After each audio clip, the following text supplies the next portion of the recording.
Hello everyone. एक बार फिर आप सभी का जेएनसी ई नर्सिंग यूट्यूब चैनल में हार्दिक स्वागत और अभिनंदन है। नमस्कार, आदाब, सत श्री अकाल, सलाम वालेकुम, वनकम। फटाफट इस लिंक को मैक्सिमम फ्यूचर नर्सिंग ऑफिसर तक शेयर करें ताकि आज की स्पेशल क्लास का नोटिफिकेशन उन सभी नीडफुल फ्यूचर नर्सिंग ऑफिसर्स तक पहुंचे। कैलाश, दीप्ति, प्रीति, गिरिराज, देवीलाल, मोनिका, राजू चौधरी, पिंटू, निशा शर्मा, आप सभी को एक बार फिर से very very good evening. Okay, आज की जर्नी स्टार्ट करने से पहले हमेशा की तरह प्रायर इंफॉर्मेशन के साथ आगे बढ़ते हैं। और आज जो है JINC कंप्लीट नर्सिंग कोचिंग के ऑनलाइन कोर्स का फीस जो है वो लिटिल इंक्रीज हुआ है। अभी जो फीस आपकी 6499 फीस होगी। कोर्स की वैलिडिटी जो है स्टिल 1 ईयर है। Complete nursing officer coaching course में सारे नर्सिंग के सब्जेक्ट के साथ साथ reasoning, maths, research admin education, pharma, microbiology, psychology, sociology, even image और वीडियो बेस्ड क्वेश्चन पुट किए हुए। तो आई होप जो भी ESIC की तैयारी कर रहा हो बच्चा, जो भी नॉर्सेट 2021 की तैयारी कर रहा हो या ऑल इंडिया में किसी भी सेंट्रल गवर्नमेंट या स्टेट गवर्नमेंट की तैयारी कर रहा हो, तो एक बार इस कंप्लीट कोर्स को लेके जरूर स्टडी करिए आप अपने सपनों को साकार। Okay fine, thanks India to trust on JINC Jodhpur. Journey को स्टार्ट करने से पहले हमेशा की तरह एक बूस्ट और मोटिवेशनल थॉट के साथ जर्नी स्टार्ट की जाएगी। अपने हौसले को यह मत बताओ कि तुम्हारी परेशानी कितनी बड़ी है। परेशानी को यह बताओ कि तुम्हारा हौसला कितना बड़ा है। जब हौसला बड़ा होगा, परेशानी अपने आप दब जाएगी, अपने आप मिनिमाइज हो जाएगी। तो हमेशा किसी भी काम को करने से पहले हौसला बुलंदियों पे होना चाहिए, कॉन्फिडेंस 7वें आसमान पे होना चाहिए। Yes, I can do, I have capability to do everything what you think in my entire life, I will do it, I will complete my dreams. इस तरह की एनर्जी के साथ लाइफ के हर काम को शुरुआत करना है जो आपको जिंदगी में आपको स्टेप बाय स्टेप आगे बढ़ा सके। तो इसी पॉजिटिव एटीट्यूड के साथ आज स्पेशल एक डिजीज को हम डिटेल में डिस्कस करेंगे, जहां पर ऑलमोस्ट हर कॉम्पिटिटिव एग्जाम में 1 से 2 MCQ डेफिनेटली पूछे जाते हैं। और जो डिजीज हम पढ़ेंगे, जिसको हम HIV एड्स या we can say acquired immunodeficiency syndrome के नाम से प्रोनाउंस करते हैं। और मैं कोशिश करूंगा एड्स पे बनने वाले हर MCQ, वो हर कंटेंट डिटेल में आपके साथ डिस्कस करूं, ताकि आने वाले कॉम्पिटिटिव एग्जाम में 2 या 3 मार्क्स हम कंफर्म कर सके। कोशिश करेंगे इसका एक पार्ट हम आज पढ़ेंगे, नेक्स्ट पार्ट में इस कोर्स को कंप्लीट एड्स डिजीज को कंप्लीट करेंगे। और सेकंड पार्ट में मैं कुछ MCQ भी आपको सॉल्व करवाऊंगा। 2 पार्ट में हम लोग इस पूरे डिसऑर्डर को डिटेल में पढ़ेंगे। और मुझे पूरी उम्मीद है इसके बाद कभी भी HIV एड्स से पूछे जाने वाले MCQ के बारे में आपको क्वेरी नहीं होगी, क्योंकि ये वो टॉपिक है जो ऑलमोस्ट हर कॉम्पिटिटिव एग्जाम में आपको मिलता है। ओके फाइन, इस जर्नी को स्टार्ट करने से पहले कुछ बेसिक्स एनाटॉमी के पोर्शन को हम डिस्कस करेंगे और उसके बाद हम डिसऑर्डर में एंट्री करेंगे, दैट इज एड्स। यहां पर मैंने क्लियरली मेंशन किया my loving future nursing officer, एक ग्लैंड का नाम लिखा है थाइमस ग्लैंड। आपने देखा होगा बच्चों, थाइमस ग्लैंड जो है ये पार्शियली एंडोक्राइन भी और पार्शियली जो है ये लिम्फेटिक सिस्टम का ऑर्गन है। इसको we can say partially endocrine gland है और पार्शियली इसको हम कहें बच्चों लिम्फेटिक सिस्टम का भी ऑर्गन है। लिम्फेटिक सिस्टम ऑर्गन, ऐसे बहुत सारे आपके बॉडी में ऑर्गन है जो पार्शियली अलग अलग सिस्टम में पार्टिसिपेट करते हैं। जैसे हम बात करें बच्चों पैनक्रियास, जैसे हम बात करें पैनक्रियाज जो है ये एसेसरी डाइजेस्टिव ऑर्गन भी है, और pancreas one of the part of endocrine system. तो पैनक्रियाज एंडोक्राइन सिस्टम में भी पार्टिसिपेट करता है और पैनक्रियाज डाइजेस्टिव सिस्टम में भी पार्टिसिपेट करता है। इसी तरीके एक और ऑर्गन पढ़ते हैं बच्चों हम लोग, फेरिंग्स। एक और ऑर्गन हम लोग पढ़ते हैं फेरिंग्स। फेरिंग्स रेस्पिरेटरी सिस्टम में भी पार्टिसिपेट करता है और फेरिंग्स डाइजेस्टिव सिस्टम में भी पार्टिसिपेट करता है। तो आपकी बॉडी में ऐसे बहुत सारे ऑर्गन है, they have to function when they work. दो सिस्टम में पार्टिसिपेट करते हैं, जिसमें मैंने आपको थाइमस ग्लैंड का एग्जांपल दिया है, मैंने आपको यहां पर पैनक्रियाज का एग्जांपल दिया है, मैंने आपको यहां पर फेरिंग्स का एग्जांपल दिया है। तो ऐसे काफी ऑर्गन है जो दो सिस्टम में पार्टिसिपेट करते हैं। Today we are going to see about AIDS, और एड्स में एंट्री करने से पहले हम लोग शॉर्टली थाइमस ग्लैंड के बारे में पढ़ेंगे, ताकि आपको बेसिक एनाटॉमी जो है वो इजीली अंडरस्टैंड हो। Here you can C thymus gland. जैसे मैंने कहा था बच्चों, ये प्राइमरी लिम्फेटिक ऑर्गन है। जैसे हम लोग लिम्फेटिक सिस्टम पढ़ते हैं बच्चों, ध्यान से देखिएगा, जैसे हम लोग लिम्फेटिक सिस्टम की बात करें तो लिम्फेटिक सिस्टम के अंदर दो तरह के ऑर्गन होते हैं बच्चों। एक हम पढ़ेंगे प्राइमरी और दूसरा हम पढ़ेंगे सेकेंडरी। देखिए काफी फ्यूचर नर्सिंग ऑफिसर्स हैं जो कभी भी कोर्स परचेज करते समय डेमो क्लास का जिक्र नहीं करता है, पर 100 में एक ऐसा स्टूडेंट होता है कि सर डेमो देखना है। उनके लिए क्लास बहुत इंपॉर्टेंट है। जो अभी भी 100% JINC पे ट्रस्ट करने से घबरा रहा है, उसके लिए डेमो क्लास है। मैं पूरा डिटेल में एड्स के बारे में आपके साथ डिस्कस करूंगा और उसके बाद उससे बनने वाले MCQ भी पूछूंगा। तो यदि किसी को डेमो फील करना है तो ये गोल्डन अपॉर्चुनिटी है। You feel yourself, that is a demo class. Okay fine. Lymphatic system में मैंने कहा बच्चों, प्राइमरी लिम्फेटिक सिस्टम ऑर्गन भी होगा, सेकेंडरी भी होगा। मैं क्लियर मेंशन करना चाहता हूं, प्राइमरी लिम्फेटिक ऑर्गन हम क्या पढ़ते हैं? एक हम पढ़ते हैं बच्चों थाइमस ग्लैंड और दूसरा हम पढ़ते हैं बोन मेरो। क्या पढ़ते हैं? Bone marrow. इन दोनों को हम कहते हैं प्राइमरी लिम्फेटिक ऑर्गन। वहीं सेकेंडरी में कौन आएगा? लिम्फ आएगा, लिम्फ वेसल्स आएगा, लिम्फ नोड आएगा बच्चों, इवन लिम्फोइड टिश्यू आएगा, और लिम्फोइड टिश्यू का बेस्ट एग्जांपल है बच्चों tonsil is example of the lymphoid tissue. और लिम्फ ऑर्गन का बेस्ट एग्जांपल है बच्चों स्प्लीन जो है, जिसको हम लिम्फेटिक ऑर्गन के नाम से प्रोनाउंस करते हैं। तो डेफिनेटली एक क्वेश्चन यहां पर बनता है कि थाइमस ग्लैंड क्या है? ये प्राइमरी लिम्फेटिक ऑर्गन का एग्जांपल है। बोन मेरो क्या है? प्राइमरी लिम्फेटिक ऑर्गन का एग्जांपल है। इवन क्वेश्चन पूछते हैं what is the colour of thymus gland? ये क्वेश्चन कॉम्पिटिटिव एग्जाम में पूछा जाता है। Colour of thymus gland, that you should put pinkish grey colour. Even position देखिएगा, थाइमस ग्लैंड का लोकेशन। आप लोग जब एंडोक्राइन सिस्टम पढ़ते हैं, पीनियल ग्लैंड पढ़ते हैं, पिट्यूटरी ग्लैंड पढ़ते हैं, थायराइड पढ़ते हैं, पैराथायराइड पढ़ते हैं, but here today we are discuss about thymus gland. Thymus gland जो है exactly just over the heart के ऊपर होगा, anterior to the ascending aorta और पोस्टीरियर टू द स्टर्नम। ये जो स्टर्नम बोन है इसके पीछे होगा, अयोर्टा में एंटीरियर जो होगा किसके? असेंडिंग अयोर्टा। जैसे ही आपका हार्ट है, हार्ट से जब अयोर्टा निकलता है तो इस तरीके से ऊपर की ओर जाएगा, उसको हम असेंडिंग अयोर्टा बोलते हैं। इस अयोर्टा के ऊपर थाइमस ग्लैंड होगा और जस्ट बिहाइंड किसके होगा? स्टर्नम। और स्टर्नम हम क्या बोलते हैं बच्चों? ब्रेस्ट बोन बोलते हैं, उसके जस्ट बिहाइंड और असेंडिंग अयोर्टा के फ्रंट में। ये एग्जैक्टली लोकेशन होता है थाइमस ग्लैंड का। That is your competitive exam MCQ. Even my loving future nursing officer, thymus gland के वेट पे कई बार क्वेश्चन पूछा हुआ है। दो तरीके के पैरामीटर आपको याद रखना है। जब बच्चे का बर्थ होता है तो थाइमस ग्लैंड का वजन 10 to 15 ग्राम होता है। यह क्वेश्चन कॉम्पिटिटिव एग्जाम में कई बार पूछा हुआ है।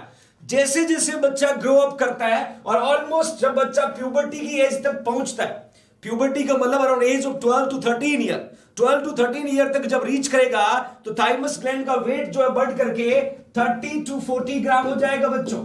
30 to 40 ग्राम हो जाएगा, then comes to the normal after puberty, और वापस कितना हो जाएगा 10 to 15 ग्राम। ये क्वेश्चन क्या पूछेंगे वो जानना बहुत जरूरी है। क्वेश्चन पूछेंगे कि what is the weight of thymus gland, तो आपको आंसर लिखना 10 to 15 ग्राम। यदि क्वेश्चन पूछे what is the weight of thymus gland at puberty, तो आपको आंसर लिखना 30 to 40 ग्राम्स। क्वेश्चन को ध्यान से समझिएगा, एट बर्थ और डायरेक्ट वेट 10 to 15 ग्राम। पर्टिकुलर मेंशन करें at the age of puberty, we can say 30 to 40 gram, we can say 30 to 40 ग्राम। ये दोनों क्वेश्चन कॉम्पिटिटिव एग्जाम में पूछे हुए। You should remember every future nursing officer, इस बार यदि क्वेश्चन आएंगे तो गलत नहीं करिएगा। Okay fine, okay fine. इसके अलावा थाइमस ग्लैंड की यदि हम बात करें my loving future nursing officers, कहते हैं कि कौन सा हार्मोन सिक्रीट करती थाइमस ग्लैंड, तो बहुत आसान जवाब है thymosin. The hormone which secreting from the thymus gland, that is a thymosin. Get it. एक और बात क्लियर कर देता हूं, जितनी भी हम लोग बच्चों एंडोक्राइन ग्लैंड की बात करें, जितनी भी हम एंडोक्राइन ग्लैंड की बात करें, तो एंडोक्राइन ग्लैंड जो है वो डक्टलेस होता है। क्या होता है बच्चों? डक्टलेस होता है। डक्टलेस क्यों होता है? क्योंकि ये हार्मोन को क्या करती डायरेक्टली, ये हार्मोन को क्या करती बच्चों, ये ग्लैंड्स डायरेक्टली किसमें रिलीज करती है? ब्लड में। किसमें रिलीज करती है? ब्लड में। तो definitely we can say ductless gland हुआ, जो हार्मोन को डायरेक्टली ब्लड में रिलीज करता है, वी कैन से डक्टलेस होता है। तो क्वेश्चन पूछेंगे कि thymus gland are responsible to secrete which kind of hormone, तो आपका आंसर क्या होना चाहिए बच्चों? Thymosin. What we can say? Thymosin. Okay fine. उसके अलावा पूछेंगे what is the function of the thymosin. याद रखने का तरीका, टी से थाइमस ग्लैंड, टी से थाइमोसिन, और याद रखना are responsible to development of the T lymphocytes. Again T, T से थाइमस, टी से थाइमोसिन, टी से टी लिम्फोसाइट्स। थाइमोसिन हार्मोन का सिक्रीट किया किसने? थाइमस ग्लैंड ने किया। एक्टिवेट किसको किया? डेवलपमेंट किसका किया? T lymphocytes. किसका डेवलपमेंट किया my loving future nursing officer?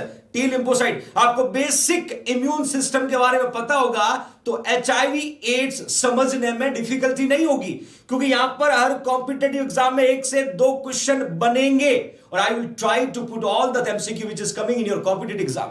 एक एक क्वेश्चन के बारे में आपको डिटेल में डिस्कस करूंगा बच्चों, जहां क्वेश्चन बनेगा वो हम पढ़ेंगे। तो ये बेसिक स्ट्रक्चर मैंने आपको बताया, उसके पैरामीटर्स आपको बताया, उसके हार्मोन सिक्रीशन का नाम बताया और फंक्शन बताया। अब शॉर्टली मैं बताना चाहता हूं एचआईवी और AIDS, what is the difference between HIV और एड्स। यहां पर एक और क्वेश्चन बनेगा कॉम्पिटेटिव एग्जाम के पर्पज से। हियर यू कैन सी, सबसे पहले मैं बता रहा हूं बच्चों थीम्स ऑफ एड्स डे। काफी पर्टिकुलर डेज होते हैं जिसपे WHO जो है वर्ल्ड हेल्थ ऑर्गेनाइजेशन थीम को रिलीज करता है, और नेक्स्ट 1 ईयर तक उस थीम पे गवर्नमेंट ऑफ इंडिया और अपने WHO को वर्क करना होता है। अब रिसेंटली कुछ ही दिन पहले, दिसंबर का मंथ चल रहा है, 1 दिसंबर को वर्ल्ड एड्स डे सेलिब्रेट किया जाता है, और इसी रिसेंटली कुछ ही दिन पहले 2020 में जो थीम दिया WHO ने, ending the HIV AIDS epidemic. जो देखिए आपका HIV एड्स जो है वो एपिडेमिकली एंड करना, ये थीम था वर्ल्ड हेल्थ ऑर्गेनाइजेशन का 2020 में। This is your competitive exam MCQ will be asking, और मैं कोशिश करूंगा मैं लास्ट प्रीवियस 5 ईयर के थीम के बारे में आपको डिस्कस करूंगा। देखिए 19 की यदि बात करें, communities make the difference. Community मतलब the people, they make the difference of HIV AIDS. 2018 में know your status, you will know your status what you are. वहीं 2017 में my health my right, my health my right, और वहीं 2016 में hands up for HIV prevention, hands up for HIV prevention. Then my loving future nursing officer, that kind of theme ज्यादातर recent पूछते हैं। It may be 19, 18, 17 और 16 का आपसे पूछा जा सकता है। You will put the right answer everybody. Okay fine. यदि हम थीम के बाद फर्दर मूव करें तो यहां पर एक इंपॉर्टेंट जो डिस्ट्रीब्यूशन आएगा, सबसे पहले वर्ल्ड एड्स डे कब सेलिब्रेट करते हैं बच्चों? 1 दिसंबर। और ये स्टार्ट कब हुआ? 1988। First time in world when will AIDS day will celebrated, तो आपको आंसर लिखना बच्चों 1988। और कब सेलिब्रेट किया जाता है? 1 दिसंबर। क्यों किया जाता है मैं आगे फर्दर आपको ये भी बताऊंगा। वो एक एक क्वेश्चन बहुत इंपॉर्टेंट होगा। मैंने पूरी कोशिश की है कि एड्स कंप्लीट होने के बाद किसी भी टाइप्स की क्वेरी आपको नहीं होनी चाहिए, because it's very very important topic for every competitive exam. Okay fine. उसके अलावा मैंने क्लियरली मेंशन किया है, national AIDS day control programme was formulated by India in 1987। देखिए 1987 में क्यों फॉर्मुलेट किया ये भी बात मैं क्लियर कर देता हूं।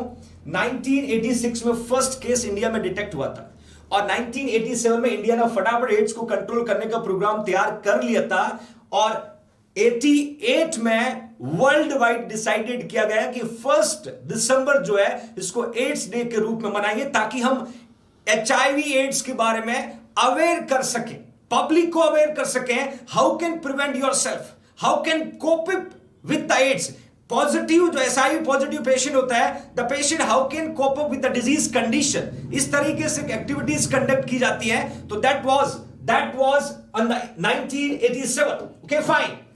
अब आता है कि ये जो प्रोग्राम प्लान किया था 87 में, उसको इंप्लीमेंट कब किया बच्चों? 1992। इंप्लीमेंट कब किया? Avnish very good evening dear. 1992। ये एक एक ईयर की वैल्यू बहुत इंपॉर्टेंट है।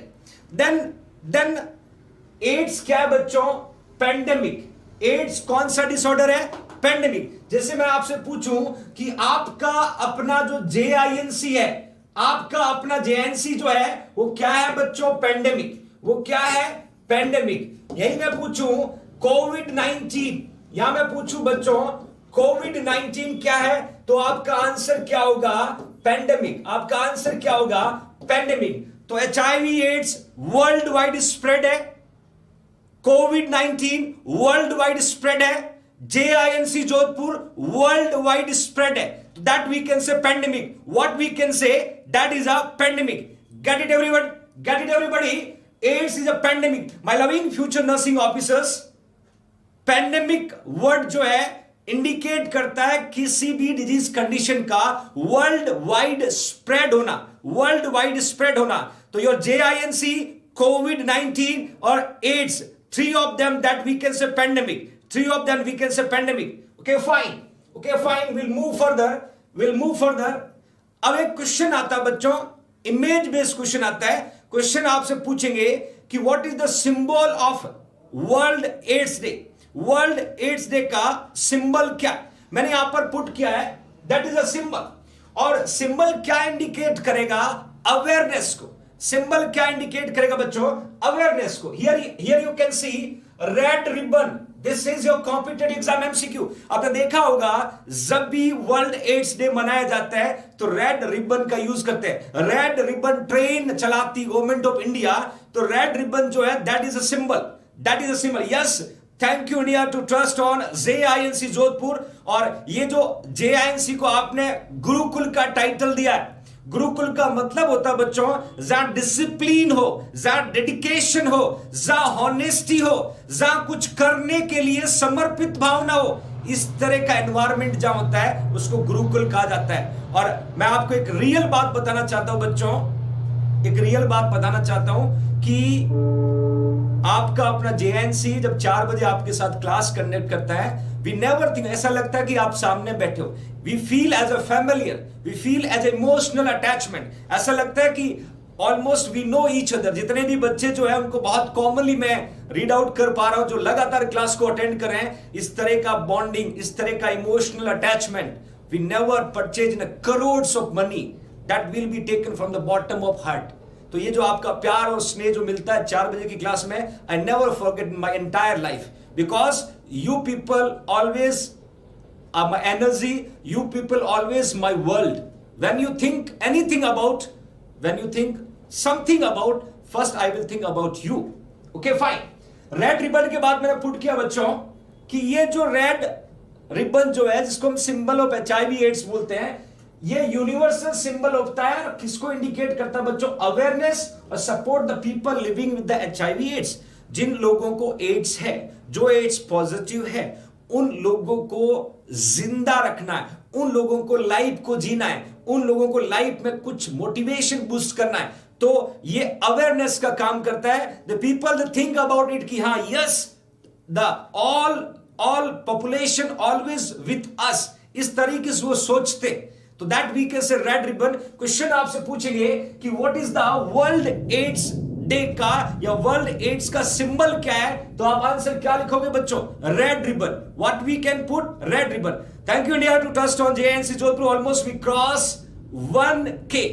फटाफट लाइक करेगा, लाइक इट राइट नाउ। जितने भी फ्यूचर नर्सिंग ऑफिसर क्लास को देख रहे हैं, लाइक इट राइट नाउ, क्योंकि डिसलाइक वाले आके अपना काम करके चले गए। They are much in discipline, but आपसे ज्यादा डिसिप्लिन में नहीं है। आपका लाइक एक दिन उनको डिसलाइक करना भुला देगा, क्योंकि you have positive attitude towards the study. The like it every future nursing officers. Okay fine, then we will go further. मैंने कुछ स्टैटिकल एनालिसिस यहां पर पुट किया है। ये 2017 के एंड में कुछ सिनारियोस मैं आपके सामने पुट कर रहा हूं कि जब 2017 जब एंड हुआ था तो स्टैटिकल एनालिसिस क्या था। नेक्स्ट अभी होगा तब I will put it here. Here you can see 19th century HIV first cross to human. मतलब ये HIV फर्स्ट और सेकेंड दो तरह के वायरस है। 19th सेंचुरी में पहली बार HIV जो है वो क्रॉस होकर के किस में एंटर किया बच्चों? ह्यूमंस में। किस में एंटर किया? ह्यूमंस में एंटर किया। देन 1959 में first known death from AIDS. 1959 में पहली बार confirm, we can not say known death हुआ एड्स की वजह से। ये एड्स की वजह से फर्स्ट नाउन डेथ है 1959। 1959 my loving future nursing officers. Then 1969 में first confirmed US death 15-year-old male prostitute with HIV. This is your competitive exam MCQ. पहली बार HIV AIDS की confirmed death जो है वो यूनाइटेड स्टेट ऑफ अमेरिका में हुआ था, और ये 15 ईयर का ओल्ड मेल था जो दैट इज अ प्रोस्टिट्यूट। उसको क्या था बच्चों? HIV infection. क्या था? HIV infection. This is your competitive exam MCQ कि फर्स्ट कंफर्म डेथ HIV की वजह से कब हुआ, तो आप आंसर क्या लिखोगे? 1969 हुआ। एज क्या था? लगभग 15 ईयर का मेल प्रोस्टिट्यूट था जिसको HIV इंफेक्शन था, और उस पर्सन की क्या हुई बच्चों? डेथ हुई। उस पर्सन की क्या हुई? डेथ हुई। ये क्वेश्चन कॉम्पिटेटिव एग्जाम में पूछा जा सकता है। ये क्वेश्चन आपको कॉम्पिटेटिव एग्जाम में पूछा जा सकता है। Okay fine. अब डायरेक्ट क्वेश्चन जो है हर बार आपको एग्जाम आता है, इसको मैं पुट कर रहा हूं बच्चों। Very very very very important. ये वो क्वेश्चन है जो आपको ऑलमोस्ट हर कॉम्पिटेटिव एग्जाम में मिलता है। मैंने क्लियरली मेंशन किया है, first AIDS case in India was detected in the year of 1986, क्योंकि 1987 को एड्स कंट्रोल प्रोग्राम फॉर्मुलेट कर दिया गया था। तो 1986 में चेन्नई, ये चेन्नई जिसको आप मद्रास कहते हो, चेन्नई में first case in India detect हुआ था। ये वेरी वेरी वेरी इंपॉर्टेंट है फॉर फ्यूचर नर्सिंग ऑफिसर्स। इस तरीके का क्वेश्चन आपको डेफिनेटली पूछा जाएगा। यदि इंडिया का ना पूछे और आपसे पूछे कि राजस्थान फर्स्ट केस एड्स का कहां डिटेक्ट हुआ बच्चों?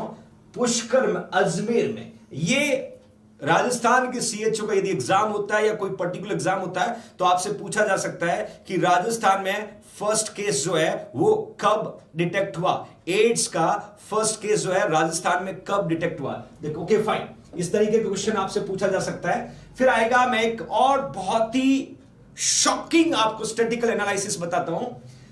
2017 में देखा, AIDS has killed between 28.9 millions and 41.5 millions people worldwide।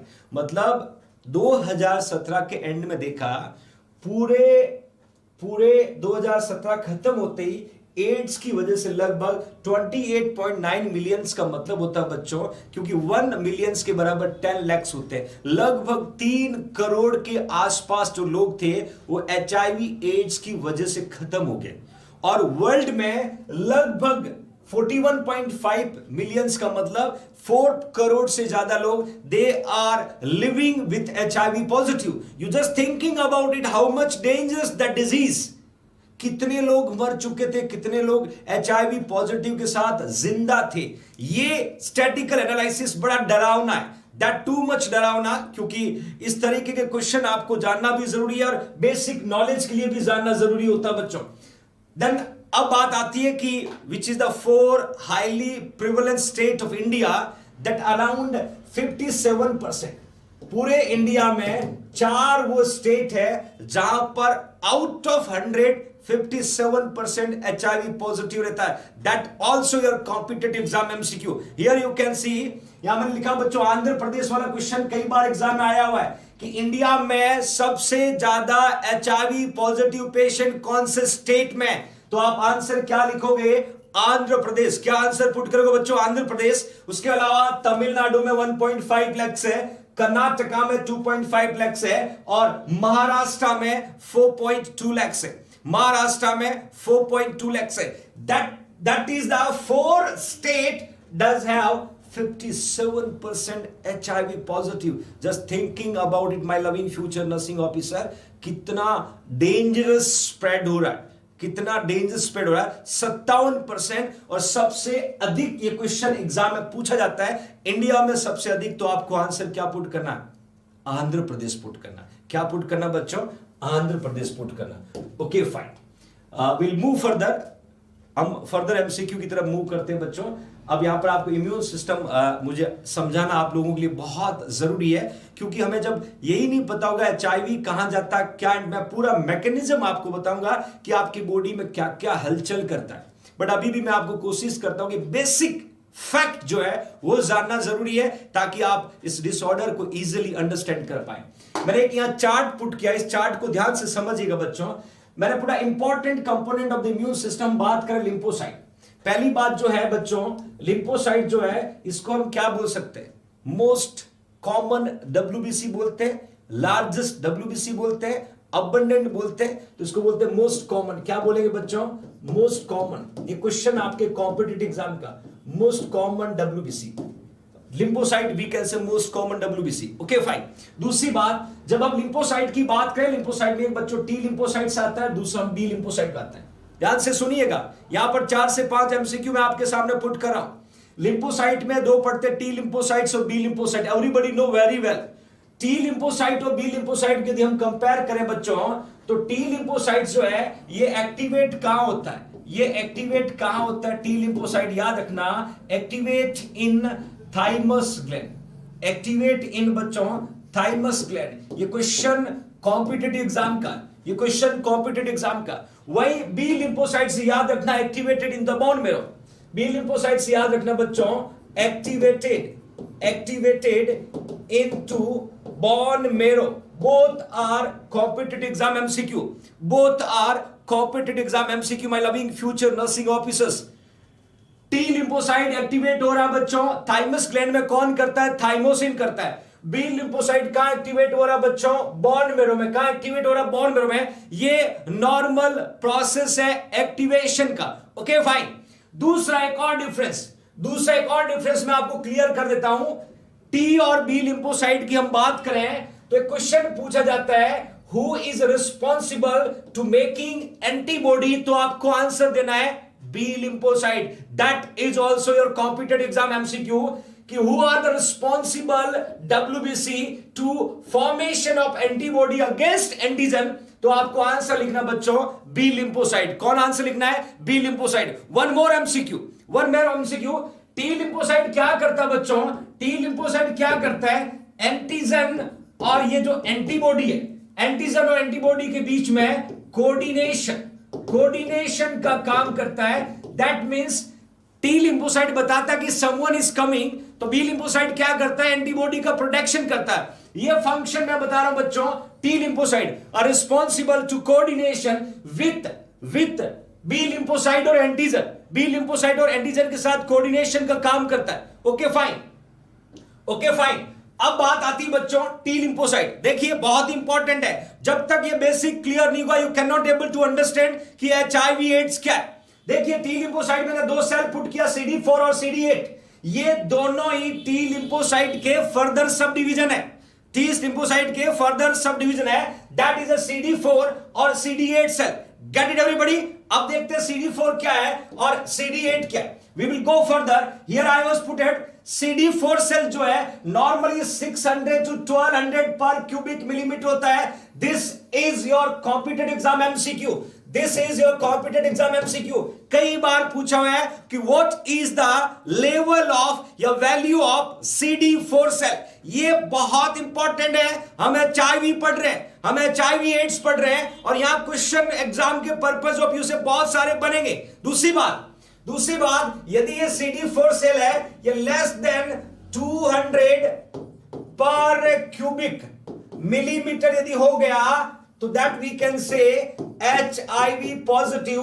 ये कौन कहता है? ये WHO कहता है। ये क्वेश्चन कॉम्पिटिटिव एग्जाम का है। क्वेश्चन पूछेंगे WHO के अकॉर्डिंग CD4 सेल का काउंट कितना होगा, we can say HIV positive. तो आपको आंसर क्या लिखना बच्चों? लेस देन 200 पर क्यूबिक मिलीमीटर यदि CD4 सेल का काउंट है, that means the patient is HIV positive. This is your competitive exam MCQ.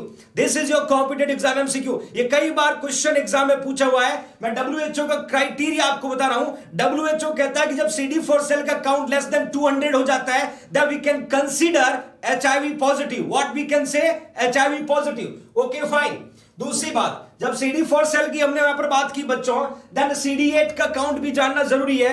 लगभग 152,000 सेल पर mm3, that is the count of CD8 cell. ये दोनों की नॉर्मल वैल्यू है, ये दोनों की नॉर्मल वैल्यू है। फिर एग्जाम में क्वेश्चन पूछेंगे कि what is the ratio of CD4 और CD8, तो आंसर क्या लिखना बच्चों?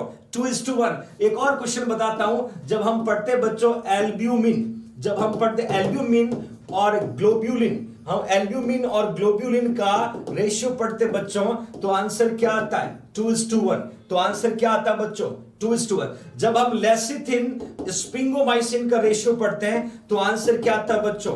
2:1। ये डायरेक्ट कॉम्पिटिटिव एग्जाम का MCQ जो कई बार एग्जाम में पूछे गए हैं कि what is the ratio of albumin and globulin, आपको आंसर पुट करना बच्चों 2:1। क्वेश्चन पूछेंगे what is the ratio between lecithin sphingomyelin, तो आपको आंसर पुट करना 2:1। और आपसे सीधा पूछे what is the ratio of CD4 और CD8 से, तो आपको आंसर पुट करना 2:1। ये तीनों ही वो क्वेश्चन है जो एग्जाम में पूछे जा चुके हैं। आई होप कि it will be asking again और आप आंसर जो है वो 100% करेक्ट पुट करके आएंगे my loving future nursing officers. Okay fine, will move further. अब मैंने बात की थी बच्चों CD4 और CD8 सेल। यहां एक और क्वेश्चन बनेगा, वो भी मुझे आपको बताना जरूरी है। क्वेश्चन ये बनता है कि CD4 का फंक्शनिंग सेल कौन होता है, CD8 का फंक्शनिंग सेल कौन होता है और करता क्या है, इस तरीके का यहां पर क्वेश्चन बनेगा। CD4 का फंक्शनिंग सेल बच्चों टी हेल्पर सेल होता है। Again that is your competitive exam question. और ये काम क्या करता है? Activate and regulate T and B cell. ये टी और बी सेल को एक्टिवेट करने का रोल प्ले करता है, रेगुलेट करने का काम करता है। वहीं यदि आपसे पूछे CD8 सेल का फंक्शनिंग सेल कौन होता है, ये अगेन कॉम्पिटिटिव एग्जाम का क्वेश्चन है, साइटोटॉक्सिसिटी सेल। और ये काम क्या करता है बच्चों? वायरस इन्फेक्टेड और ट्यूमर सेल के रिस्पॉन्स, जब यदि कोई सेल के अंदर ट्यूमर का फॉर्मेशन हुआ या वायरस से आपको बॉडी में कोई इंफेक्शन हुआ, तो CD4 की जगह CD8 रिफ्लेक्ट करेगा, CD4 की जगह CD8 रिफ्लेक्ट करेगा। ये दोनों वो क्वेश्चन है कि which is the cell are responsible do the function of CD4 cell, तो आपको आंसर लेना टी हेल्पर सेल। और पूछेंगे which is the cytotoxicity cell is the functioning cell of the CD8, functioning cell of the CD8। एक और question यहां मैं पूछ कर रहा हूं। क्वेश्चन क्या है बच्चों? जब भी किसी पर्सन को HIV अफेक्ट करेगा या HIV की आपके बॉडी में एंट्री होगी, तो HIV जाकर के CD4 सेल काउंट के साथ बाइंड होगा। That is your competitive exam MCQ. When the HIV will be enter in your body, then enter in your body, go near with the CD4 cell, then bind it. और ये CD4 के function को interpret करता है। ये question competitive exam का बच्चों कि HIV आपके बॉडी में कौन से सेल के साथ जाकर के बाइंड होता है, आप आंसर क्या लिखोगे my loving future nursing officer? CD4 cell. क्या लिखोगे? या fantastic participation my loving future nursing officer.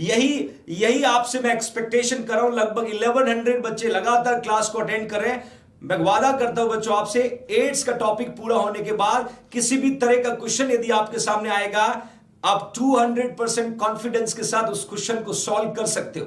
ये वो वे होता है आपको टीच करने का। एक और बात मैं क्लियर कर देता हूं, एक बच्चे ने काफी टाइम से रिकमेंडेशन किया था, सर एक बार आपने गुरुजी और शिष्य की कहानी सुनाई थी। मैं बताना चाहता हूं आपका JINC क्या है, what the JINC thinking about you. ध्यान से सुनिएगा बच्चों। एक बार की बात है, एक गुरु और शिष्य कहीं दूर जा रहे थे, तो चलते काफी रात हो गई। तो गुरुजी और शिष्य जब दोनों आपस में डिस्कस कर रहे थे, तो शिष्य ने बोला, गुरुजी पानी पीना, प्यास लगी है। ध्यान रखना, आपकी JINC के गुरुजनों के बारे में बता रहा हूं। तो गुरु और शिष्य जब धीरे धीरे आगे बढ़े तो देखा दूर एक घर दिखा। तो गुरुजी ने बोला शिष्य को, बेटा चलते हैं, जरूर पानी मिलेगा। गुरु और शिष्य दोनों उस दूर घर तक पहुंचे और जाके दरवाजे पे नॉक किया। तो उस घर में से पहले एक पर्सन बाहर आया, फिर उसकी वाइफ बाहर आई, फिर उसके 2 हट्टे कट्टे बच्चे बाहर आए। तो गुरुजी ने बोला कि साहब प्यास लगी है, पानी पिला दो। तो उन्होंने बोला, क्यों नहीं गुरुजी, आप हमारे घर आए, हम जरूर आपको पानी पिलाते।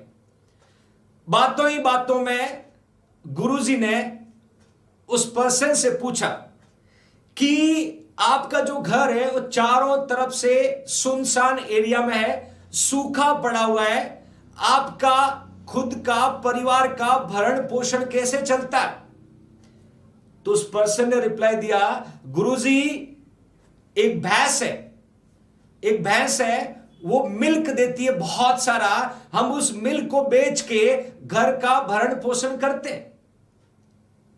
गुरुजी कुछ समय तक सोचते रहे और बात करते रहे।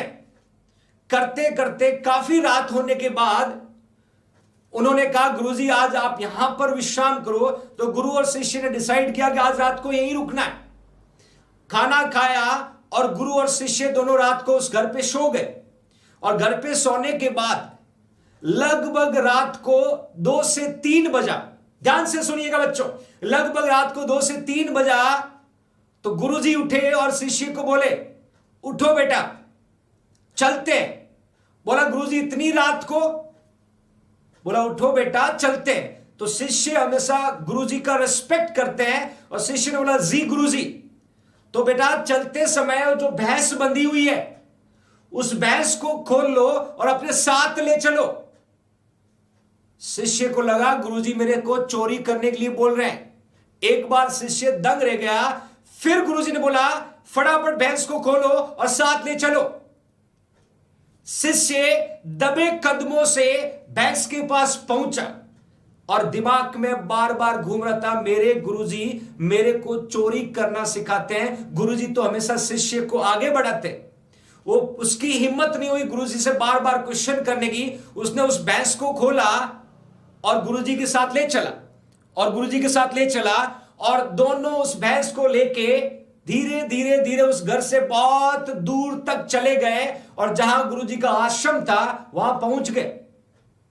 और पहुंचने के बाद शिष्य मन ही मन में यह सोच रहा था कि जिनको मैं सब कुछ मानता हूं, जिनको मैं भगवान मानता हूं, जिन पे मैं इतना ट्रस्ट करता हूं, उन्होंने मेरे से चोरी करवाई। ऐसे सोचते करते कुछ सालों बाद गुरुजी चल बसे और उस शिष्य उस गुरुजी के स्थान पर अपना स्थान ग्रहण किया। बट अभी भी उस शिष्य के दिमाग में एक बात जरूर घूम रही थी कि मेरे गुरु ने मेरे से गलत करवाया, चोरी करवाई, ये मैं अपने आप को माफ नहीं कर पा रहा हूं। और उस शिष्य ने डिसाइड किया कि मैं उस घर पे जाऊंगा, मेरे पाप का पश्चाताप करके आऊंगा। और वो निकला उस अपने स्थान से और धीरे ढूंढते उस जगह पे पहुंचा जहां से उसने भैंस चुराई। तो देखा उस जगह की हालात बदल चुकी थी। उस घर के चारों तरफ हरियाली हरियाली, पेड़ पौधे, हरी सब्जियां लगी हुई।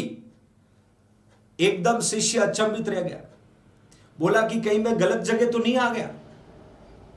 धीरे धीरे उस घर पे पहुंचा और पूछा कि आप वही हो जिससे मैं मिलने के लिए इतने सालों पहले आया?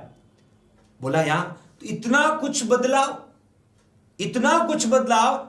बोला कि एक गुरुजी आए थे हमारे घर पे।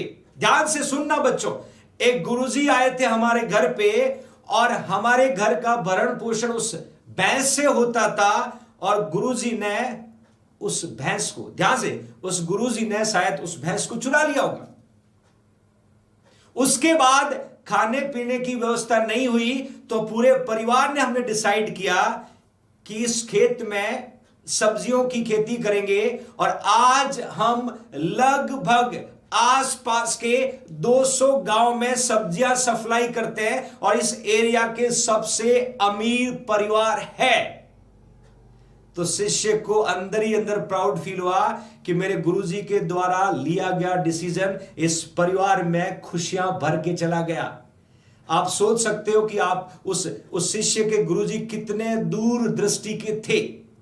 और शिष्य को जब यह पता चला कि मेरे गुरुजी के भैंस चुराने की वजह से यह परिवार आज इतना खुशहाली की जिंदगी जी रहा है, तो आप सोच सकते हो बच्चों, ठीक उसी गुरुजी की तरह आपके जेआईएनसी परिवार के गुरुजन, इस गुरुकुल के गुरुजन हमेशा आपको इस कठिन रास्ते पे चलाने के लिए मोटिवेट करते हैं, आगे बढ़ाने के लिए प्रोत्साहित करते हैं, ताकि आप वो सब पाओ जो आपके गुरुजी चाहते हैं, जो आपके टीचर चाहते हैं। आपका वो हर सपना पूरा हो जो आपका जेआईएनसी परिवार चाहता है, जो आपके मां बाप चाहते हैं। ये इस दूरदृष्टि के साथ आपका जेआईएनसी सदा हमेशा ठीक 4 बजे आपके लिए एक इंपॉर्टेंट क्लास लेके आता है। अच्छे से पता कि ईएसआई से एग्जाम अप्रैल तक होगा, नॉर्थ से 2021 का एग्जाम सितंबर में होगा, बट इस दूरदृष्टि के साथ आपको तैयार कर रहा है। आपको पहले इजी एमसीक्यू पुट किए, फिर थोड़े टफ एमसीक्यू पुट किए, आने वाले टाइम और टफ एमसीक्यू पुट किए जाएंगे,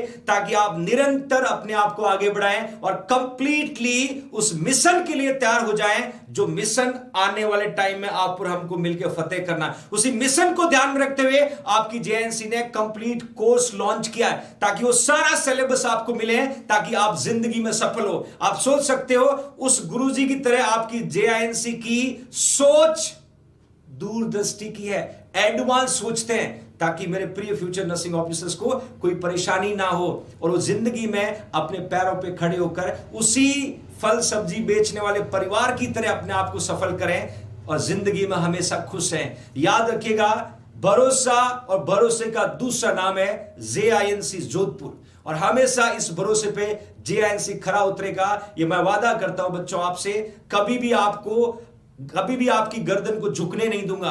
कभी भी आपको ऐसी कोई इंफॉर्मेशन नहीं मिलेगी जहां जेएनसी किसी के साथ गलत किया। जहां बैठोगे, जहां सोचोगे, you should feel yourself proud always.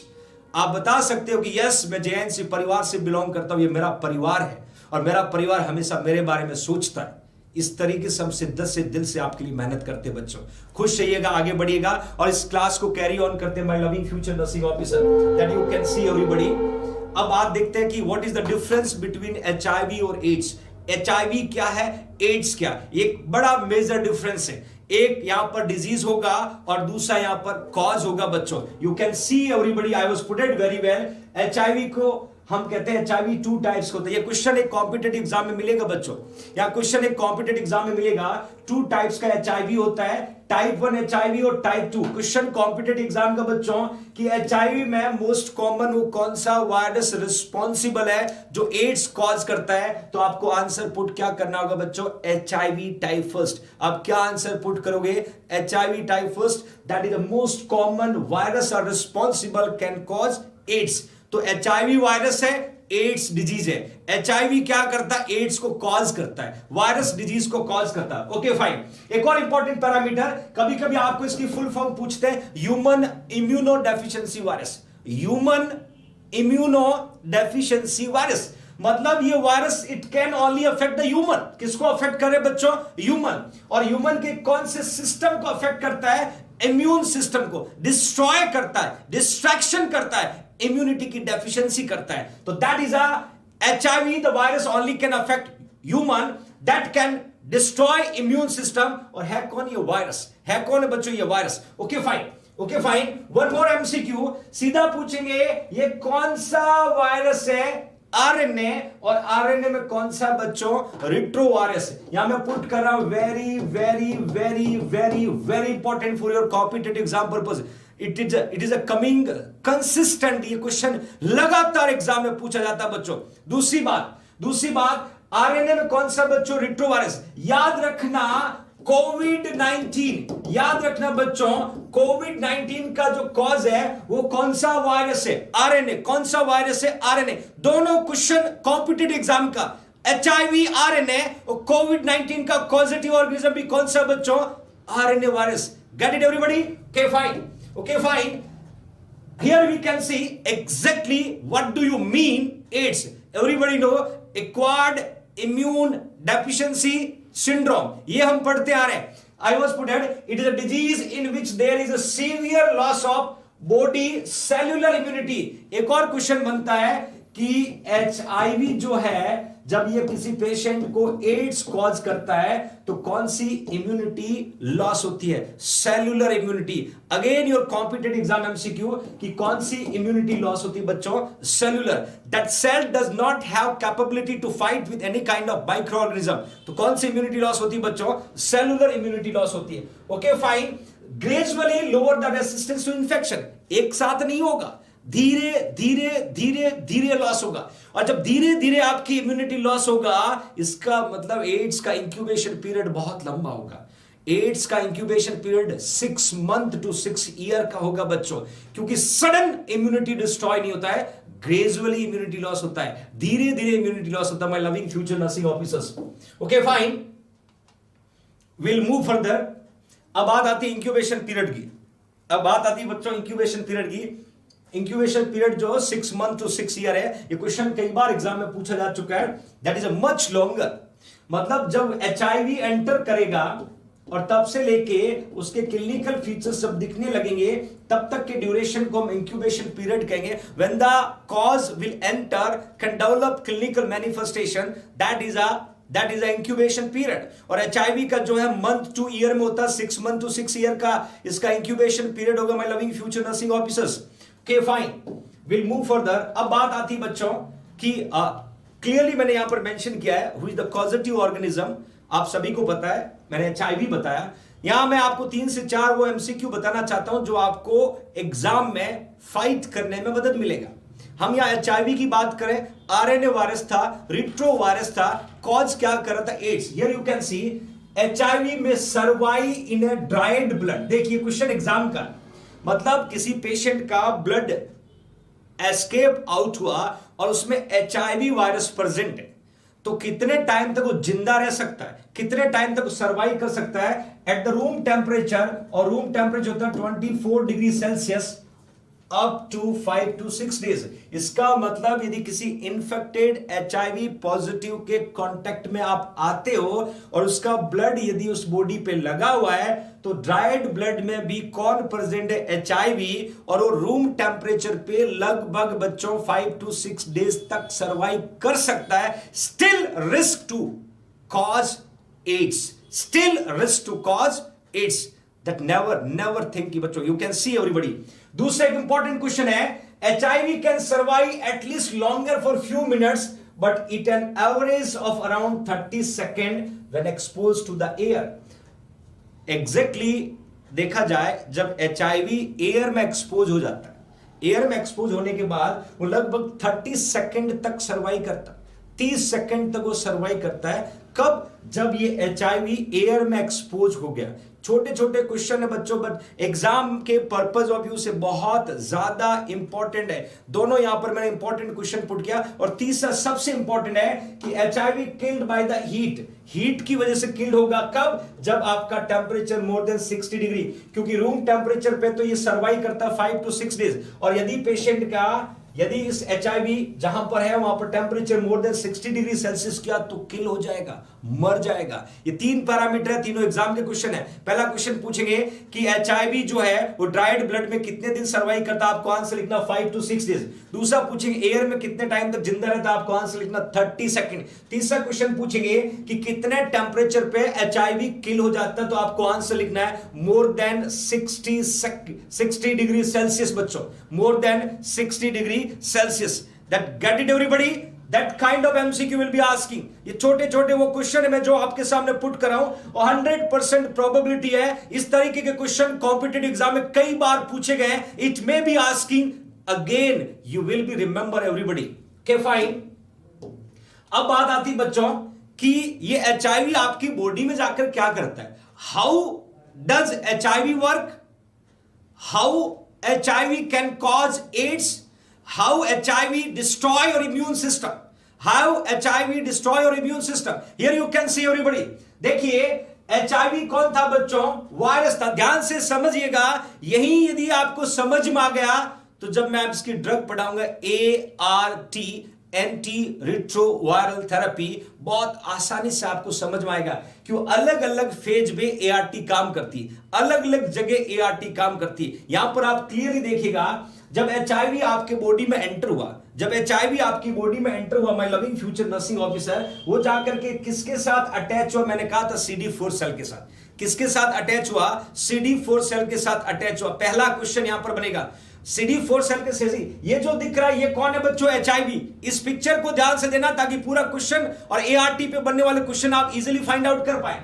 HIV enter हुआ और एंटर होते ही ये CD4 सेल के साथ अटैच हुआ और CD4 सेल के फंक्शन को डिस्टर्ब किया। क्या किया, reverse transcriptase make DNA from the RNA। क्या करने लगेगा, नॉर्मली क्या होता है बच्चों, RNA DNA जो है, नॉर्मली क्या होता है बच्चों, DNA जो है वो RNA को बनाता है। देखिए यहां पर DNA जो है इससे क्या बनता है बच्चों, RNA बनता है। ये नॉर्मल मैकेनिज्म है। DNA are responsible to making RNA, but जैसे ही HIV एंटर हुआ, CD4 सेल के साथ अटैच हुआ, तो CD4 सेल के फंक्शन को अल्टर्ड किया और क्या कॉज कर दिया बच्चों, reverse transcriptase make DNA from the virus of RNA। मतलब पूरा मैकेनिज्म ही अल्टर्ड हो गया। ये याद जानना जरूरी है। मैं आगे ड्रग्स पढ़ाऊंगा, रिवर्स ट्रांसक्रिप्टेज इनहिबिटर ड्रग्स, तब आपको समझ में आएगा। तो ये याद जानना जरूरी है, जब आपको रिवर्स ट्रांसक्रिप्टेज इनहिबिटर ड्रग्स पढ़ाऊंगा, वो इस मैकेनिज्म को रोकने का काम करती है। जैसे ही CD4 सेल एंटर हुआ तो वो मैकेनिज्म इसको रोकने की काम करेगी, my loving future nursing officer. तो HIV आपके बॉडी में जैसे ही एंटर हुआ और एंटर होने के बाद CD4 के साथ अटैच हुआ, अटैच होने के बाद इसने रिवर्स ट्रांसक्रिप्टेज मैकेनिज्म कॉज किया, जिसमें DNA RNA से बनने लगा। दैट कैन कॉज, क्या हुआ बच्चों, इंटीग्रेशन होने लगा किसके साथ, होस्ट सेल न्यूक्लियस के साथ। और जैसे ही इंटीग्रेशन इनिशिएट हुआ, क्या होने लगा, रिप्रोडक्शन। ऑफ रिप्रोडक्शन का मतलब 1 से 2, 2 से 4, 4 से 6, 6 से 8 बनने लगे। और इस रिप्रोडक्शन की वजह से क्या बना लिया बच्चों, असेंबली। असेंबली का मतलब होता है ग्रुप ऑफ पीपल्स। असेंबली का मतलब होता है ग्रुप ऑफ पीपल्स। आया अकेला था और यहां पर इसने क्या किया बच्चों, असेंबली बनाया, और असेंबली बना करके बॉडी के अलग अलग पार्ट में रिलीज कर दिया, और इन्होंने जाकर के इम्यून सिस्टम को डिस्ट्रॉय कर दिया, और आपकी बॉडी की इम्यूनिटी वीक हो गई, और आपकी बॉडी में कोई भी इंफेक्शन इजीली स्प्रेड होने लगा। That is a mechanism of HIV। एक बार फिर से बता रहा हूं बच्चों, 4 स्टेप्स याद रखना। पहला स्टेप्स याद रखना कि जैसे ही HIV आपकी बॉडी में एंटर किया, एंटर करने के बाद में अटैच हुआ CD4 सेल के साथ। CD4 के साथ अटैच होने के बाद इसने सेल को रिवर्स ट्रांसक्रिप्टेज किया। रिवर्स ट्रांसक्रिप्टेज होते ही क्या, इंटीग्रेशन हो सेल का होने लगा। इंटीग्रेशन की वजह से रिप्रोडक्शन हुआ। रिप्रोडक्शन के बाद असेंबली बनी, और जब असेंबली मतलब बहुत सारे वायरस बन गए, तो आपकी बॉडी में अलग अलग जगह ये रिलीज होने लगे, और रिलीज होकर के वहां पर जाके इसने इम्यून सिस्टम को डिस्ट्रॉय कर दिया। That is the way how to spread HIV in human body. Get it, every future nursing officers. Get it. Never forget my loving future nursing officer. Okay, fine. Okay fine. इस तरीके से ये पूरी तरीके से आपके बॉडी में spread हुआ और आपके इम्यून सिस्टम को डिस्ट्रॉय किया बच्चों। अब आता है mode of transmission. Mode of transmission का मतलब how HIV transfer from one person to another person. एक पर्सन से दूसरे पर्सन को HIV ट्रांसफर कौन से रूट से होता है और कौन से रूट से नहीं होता, मैं ये भी बताऊंगा बच्चों आपको। यहां पर आप देखिए सबसे पहले during sexual activity, vaginal sex के द्वारा हो सकता है, ऑरल सेक्स के द्वारा हो सकता है, एनल सेक्स के द्वारा हो सकता है विद इन्फेक्टेड पर्सन। देखिए यहां पर 3 स्टेप्स पुट किया है। पहला कॉज है यहां पर सेक्सुअल एक्टिविटी के द्वारा ट्रांसफर हो सकता है, चाहे वेजाइनल सेक्स हो, चाहे ऑरल सेक्स हो, चाहे एनल सेक्स हो। ये 3 वे है जहां से सेक्सुअल कांटेक्ट के द्वारा इन्फेक्टेड पर्सन दूसरे पर्सन को एड्स को ट्रांसफर कर सकता है। Get it? ये इजी है, एग्जाम में पूछने की संभावना थोड़ी कम है। थोड़ा हम फर्दर मूव करते हैं। थ्रू द शेयरिंग निडल्स, ये क्वेश्चन एग्जाम में कई बार पूछा है। 3.0%, मतलब निडल को शेयर करने से एक पर्सन को यूज की हुई निडल दूसरे पर्सन को शेयर करते हैं, या इन्फेक्टेड पर्सन को यूज की हुई निडल दूसरे पर्सन को शेयर करते हैं, तो प्रोबेबिलिटी जो है 3.0% HIV एड्स को ट्रांसफर होने के चांसेस होते हैं। ये क्वेश्चन कई बार कॉम्पिटिटिव एग्जाम में पूछा हुआ बच्चों। नेवर फॉरगेट, डायरेक्ट क्वेश्चन आएगा through the sharing of needle how much percentage of AIDS will transfer या infect from infected person to the another person. तो आपको आंसर क्या लिखना बच्चों? 3.0। Okay fine. उसके अलावा मैंने पुट किया बच्चों ड्यूरिंग लेबर और डिलीवरी। देखिए मदर टू बेबी जो है, जब मदर का डिलीवरी हो रहा है, और डिलीवरी में एक हिंट देता हूं, यदि इंस्ट्रूमेंटल डिलीवरी हुआ है और इंजरी होने के चांसेस होंगे, it may be chances to transfer from one person to another person. You can see everybody, यदि पेशेंट का डिलीवरी जो है वो इंस्ट्रूमेंटल हुआ है तो it may be chances to injury होगा, तो ब्लड जो एक दूसरे का टच में आएगा तो HIV एड्स ट्रांसफर हो सकता है। उसके अलावा बच्चों एक इंपॉर्टेंट क्वेश्चन यहां पर, अनस्टराइल ब्लेड और रेजर। ये उन सभी बॉयज के लिए जो बार्बर से शेविंग बनाने मार्केट में जाते हैं। ध्यान से देखिएगा बच्चों, क्या वो बार्बर आपकी जब शेविंग बना रहा है वो ब्लेड कहीं पहले किसी पर्सन को यूज तो नहीं हुआ है? हो सकता है पेशेंट HIV पॉजिटिव था और उसने पैसे बचाने के लिए उसी ब्लेड को आपको शेविंग बनाया और बनाते समय कट लगा, तो इजीली उस पर्सन से आपको HIV ट्रांसफर हो सकता है। ये ध्यान रखने की बात है, ऐसा मार्केट में बहुत होता बच्चों। You will save your life, आपके हाथ में आपकी लाइफ है। इन छोटी छोटी बातों पे ध्यान रखना होता है। जब भी आप बाहर कभी भी बार्बर के पास जाओ, अपने आंखों के सामने स्टेराइल कराओ, उस तरह यूज करते हैं उसको स्टेराइल कराओ, न्यू ब्लेड को यूज करो, क्योंकि इस तरह की गलतियां जो है HIV ट्रांसफर होने में देर नहीं लगाती। तो ये ब्लेड और रेजर यदि इन्फेक्टेड पर्सन के आप यूज करते हैं, इवन घर में भी आप डिफरेंट अलग अलग यूज करें बच्चों, अलग अलग और डिस्पोजेबल रेजर को यूज करें ताकि प्रोबेबिलिटी जो है कम। बट आजकल के लोग तो बियर्ड रखते हैं और बियर्ड में स्मार्ट लगते हैं, इसलिए ज्यादा ब्लेड का यूज नहीं करते। फिर भी ध्यान रखिएगा बच्चों, it may be chances to transfer. Okay fine.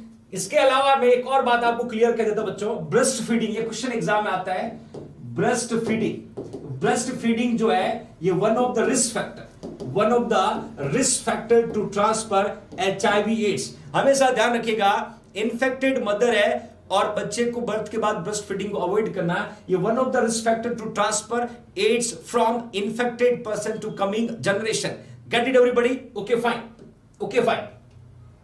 अब देखिए हाउ HIV नॉट ट्रांसमिटेड। ये आपके नॉलेज के लिए, HIV पॉजिटिव का पेशेंट सोसाइटी में कहीं पर भी होता है, जैसे ही उसको पता चलता है वो HIV positive, then the person feel isolation, then thinking about negative thoughts. तो कौन कौन से वो मिथ्स, एक हिंदी में टर्म है मिथ्स, अवधारणाएं, वो कौन कौन से मिसकंसेप्शंस हैं जिससे एड्स नहीं फैलता है, ये आप लोगों के नॉलेज के लिए मैं आपको यहां पर बता रहा हूं बच्चों। सबसे पहले मैंने पुट किया है हग करने से हग करने से HIV एड्स नहीं फैलता है, नेवर। कभी भी फैमिली में किसी मेंबर को HIV पॉजिटिव है तो हग करने से HIV नहीं फैलता है। दूसरी बात, कभी भी contact with sweat, tear, urine और फीसस, मतलब उस पर्सन का बाथरूम यूज करने से स्वेट के द्वारा, टीयर्स के द्वारा, यूरिन के द्वारा, फीसस के द्वारा एड्स नहीं फैलता बच्चों, एड्स नहीं फैलता। उसके अलावा bathing, swimming in the same pool. देखिए, आप जब नर्सिंग ऑफिसर बन जाओगे तो आप ये स्विमिंग में भी जाओगे, आप टब बाथ की जगह शावर बाथ भी लोगे। क्यों? अभी हम स्ट्रगलर हैं, अभी हम बाल्टी वाले पानी से नहाते हैं, बट जैसे जैसे आप कहते हो ना साइकिल से फ्लाइट वाले, ये बच्चों मेरा सपना है, हर उस फ्यूचर नर्सिंग ऑफिसर्स को मैं जिंदगी में आगे बढ़ते हुए देखना चाहता हूं, ताकि आप जिंदगी में हमेशा निरंतर आगे बढ़े।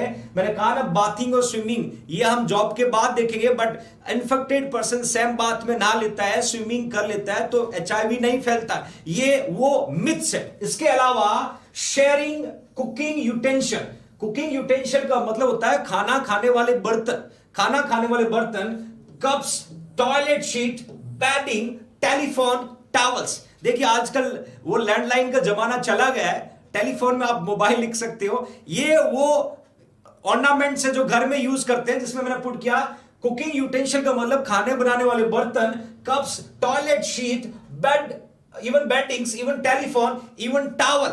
ये वो डेली यूज होने वाली चीजें हैं जिससे HIV एड्स नहीं फैलता है, नहीं फैलता बच्चों।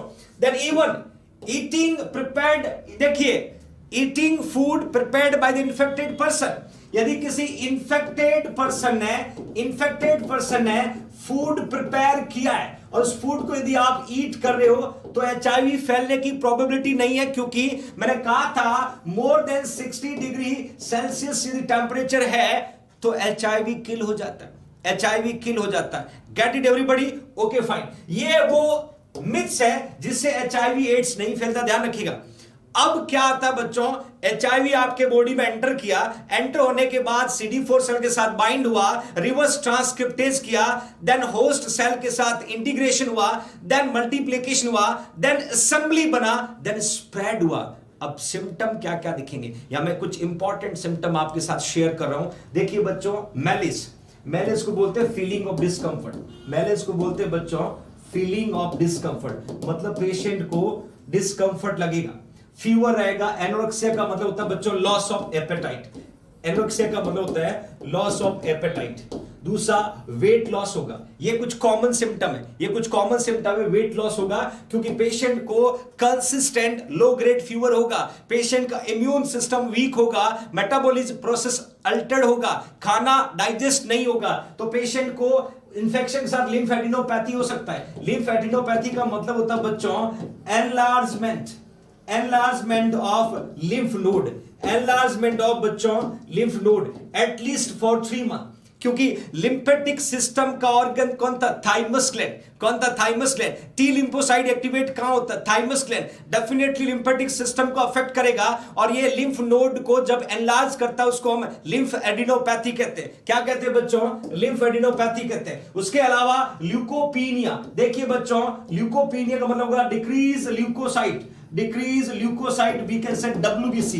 WBC क्या होगा? डिक्रीज होगा, क्योंकि इम्यून सिस्टम क्या हो रहा है? डिस्ट्रॉय हो रहा है। इम्यून सिस्टम क्या हो रहा है? डिस्ट्रॉय हो रहा है। डायरिया होगा, फटीग होगा, प्रेजेंस ऑफ अपॉर्चुनिटिक इंफेक्शन। देखिए ये लाइन बहुत इंपॉर्टेंट है। अपॉर्चुनिटिक इंफेक्शन का मतलब कोई भी वो इंफेक्शन आपकी बॉडी को इजिली इन्फेक्ट कर सकता है, क्योंकि आपका इम्यून सिस्टम क्या बच्चों? डिस्ट्रॉय हो रखा है। चाहे वो रेस्पिरेटरी ट्रैक्ट इन्फेक्शन हो, चाहे वो किसी भी तरह का आपका बॉडी का इन्फेक्शन हो, इजिली आपको इन्फेक्ट कर सकता है, क्योंकि आपकी रोग प्रतिरोधक क्षमता, your fighting capability of body towards micro organism decrease हो रखा है, तो आपको इजिली कोई भी अपॉर्चुनिटी इन्फेक्शन डेवलप हो सकता है। उसके अलावा एक इंपॉर्टेंट पॉइंट मैंने पुट किया बच्चों, न्यूमोसिस्टाइटिस जीरोवेसी निमोनिया। ये क्वेश्चन कॉम्पिटिटिव एग्जाम का, न्यूमोसिस्टाइटिस जीरोवेसी निमोनिया जो है कॉज्ड बाय न्यूमोसिस्टिस जीरोवेसी, इस कॉज की वजह से होता है, और ये मेजर सोर्स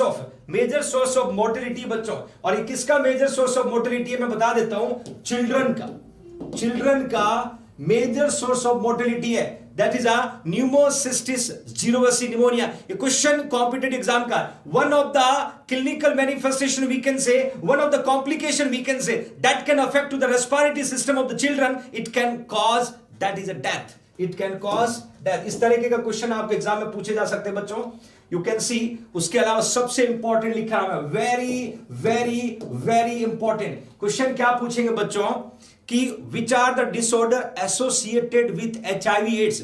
मतलब यदि आपको एड्स हुआ, किसी पर्सन को एड्स हुआ, एड्स की वजह से उस पर्सन की इम्यूनिटी वीक हुआ, और इम्यूनिटी वीक होने की वजह से कोई भी डिजीज इजीली अफेक्ट कर सकता है, तो यहां पर उस डिजीज का नाम एग्जाम में लिखा आता है। क्वेश्चन कई बार पूछा हुआ है, क्वेश्चन कई बार कॉम्पिटेटिव एग्जाम में पूछा है, तो आपको सबसे पहले पुट करना बच्चों कैंसर, कैंसर में कपोसी सार्कोमा। याद रखना कपोसी सार्कोमा जो क्या होता है, purplish red lesion of the internal organ of skin, इसको आप बोल सकते हो स्किन कैंसर, इसको आप बोल सकते हो स्किन कैंसर। और ये वेरी वेरी वेरी इंपॉर्टेंट है फॉर योर कॉम्पिटेटिव एग्जाम, क्योंकि जब भी आपकी बॉडी का इम्यून सिस्टम वीक होगा तो कोई भी माइक्रो ऑर्गेनिज्म इजीली आके आपको अफेक्ट कर सकता है, जिसमें से यहां पर one of the disease we can say Kaposi sarcoma, और Kaposi sarcoma is example of skin cancer. What we can say बच्चों, एग्जांपल ऑफ स्किन कैंसर। इसके अलावा दूसरा इंपॉर्टेंट बी सेल डिसऑर्डर है नॉन हॉडकिंस लिम्फोमा, ये lymphatic system का cancer है, lymph node में नियोप्लाज्मिक ग्रोथ होता है, इसको नॉन हॉडकिंस लिम्फोमा बोलते हैं। इसके अलावा सर्वाइकल कैंसर, ये भी इंपॉर्टेंट है बच्चों। हॉडकिंस और नॉन हॉडकिंस को कंपेयर करते हैं तो we can say that is a non Hodgkin's more probability than the Hodgkin's lymphoma. इसके अलावा यदि फंगल इंफेक्शन की बात करें तो कैंडिडियासिस और हिस्टोप्लाज्मासिस है। इसके अलावा यदि हम वायरल इंफेक्शन की बात करें साइटोमेगाला वायरस और हर्पीज सिंप्लेक्स वायरस, ये वो कॉमन इंफेक्शन है जो HIV पॉजिटिव होने के बाद उस पर्सन को इजीली कॉज हो सकते हैं due to lack of immunity की कमी की वजह से, रोग प्रतिरोधक क्षमता की कमी की वजह से उस पेशेंट को इस तरीके का इंफेक्शन और डिसऑर्डर इजीली डेवलप हो सकता है। Okay fine.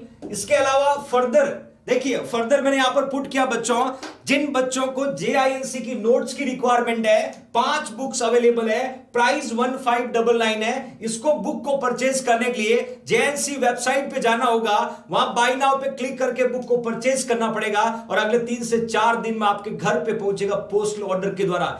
याद रखना बच्चों, आज की जर्नी यहीं तक थी। पार्ट फर्स्ट मैंने कंप्लीट किया है, कल मैं आपको पढ़ाऊंगा इसके इन्वेस्टिगेशन, इसका ट्रीटमेंट मोडालिटीज, इस पे बनने वाले वो सारे MCQ विद रैशनल हम डिस्कस करेंगे, कि मैं चाहता हूं कि यदि HIV एड्स के बारे में कोई भी क्वेश्चन आपको कॉम्पिटेटिव एग्जाम में पूछे तो आप राइट आंसर पुट कर पाओ, you feel your self confident, yes I have knowledge. इस तरीके का एटीट्यूड मुझे बच्चों आपसे चाहिए। मुझे पूरा भरोसा है आज जो हमने लगभग मोर देन 1 आवर की जो क्लास एक दूसरे के साथ पढ़ी, काफी बेनिफिशियल रही होगी।